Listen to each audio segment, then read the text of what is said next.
Hello and welcome. This is my first video. This channel is going to follow my creative outlets, and recently I've been interested in sacred geometry and also the Platonic solids. Lots of famous philosophers studied the Platonic solids, including obviously Plato and Kepler and Da Vinci. So I found this quite interesting. Why would they study these shapes? So I thought it'd be just fun to make them.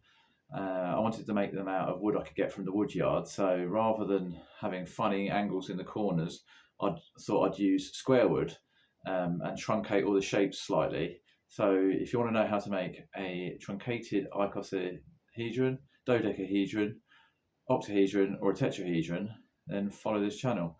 Today we're making a tetrahedron, truncated corners. Now I need to show you my thinking. Welcome to my brain and what I'm thinking. A tetrahedron has 4 faces, 6 edges. The edges meet at an angle of 70.5 degrees. So obviously you can't make that out of square wood very easily. So what the angles you've got to cut to make a truncated version of the shape is an outside. On the outside face is going to be 45 degrees off either side of the face, so that you have multiple bits of wood meeting on either side. Hard to describe, and because it's a compound mitre cut, so you have 2 angles drawn on each face of the square wood. So you have 45 on one side and 35.3 on the other. So you have to cut here, here, here, and here. So you have 4 cuts actually on your piece of wood to make it. Now, and then you can just do that by cutting them with a handsaw. Just draw your lines and cut it with a handsaw. Divide it in half so that your compound mitres all meet in the middle. However, if you wanted to make a jig or cut using a power saw of some sort, if you used a circular saw or a table saw, depending on what you've got, what you could do is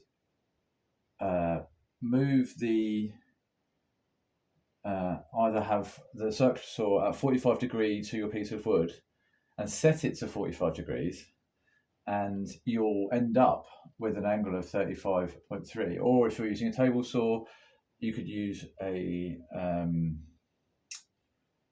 45 degree sliding crosscut jig and set your blade to 45 degrees, and you'll end up with this angle too. That's another way of cutting these joints. So I don't have a table saw. I do have a circular saw, but this is only 6 of these. I'll probably just cut these by hand. And let's see how that goes. Here's where it all went wrong. I lost a lot of my footage of me making the jig and cutting the wood.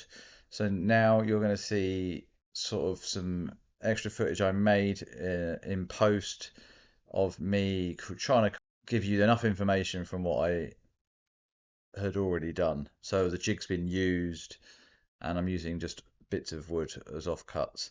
And I also don't have the footage of me gluing the tetrahedron together. So you'll see at the end I'll jump to it being finished.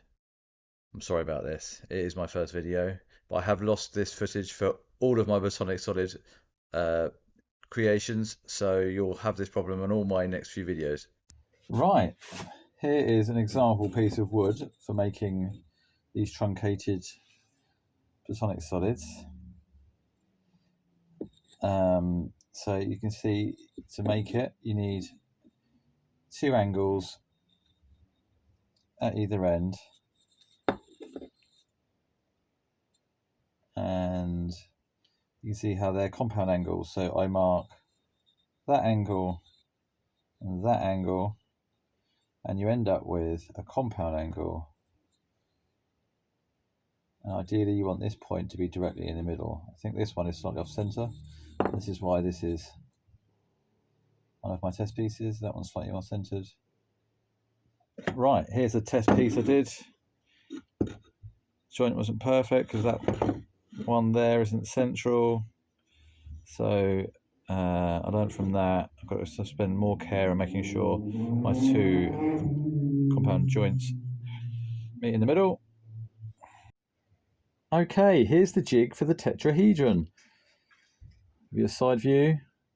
The bit I'm holding is I put on so I could put the jig in the vise to hold the jig at a nice soaring angle. It's made of a bit of 3x1, 1x1 and a bit of 2x1 on top. Let me put that in the vise quickly, tighten it up.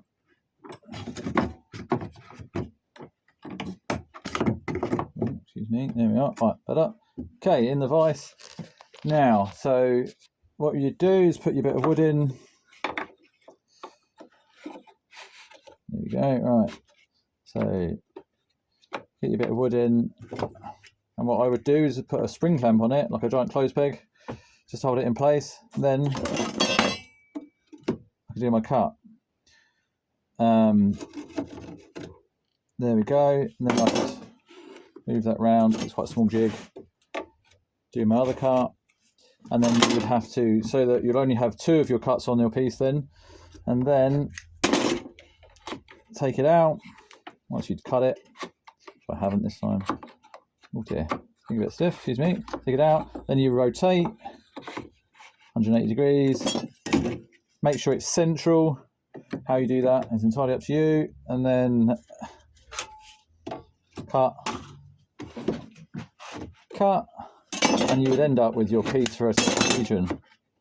This piece here is actually an offcut for another shape. So that's the tetrahedron dig. Okay, it's been a success. One truncated tetrahedron. Joints are pretty good. I'm pretty pleased with how it turned out. Obviously, there's hand cut, so once you've got this many joints on any object, you're going to have slight creeping error, especially when the angles are to the nearest 0.1 of a degree. So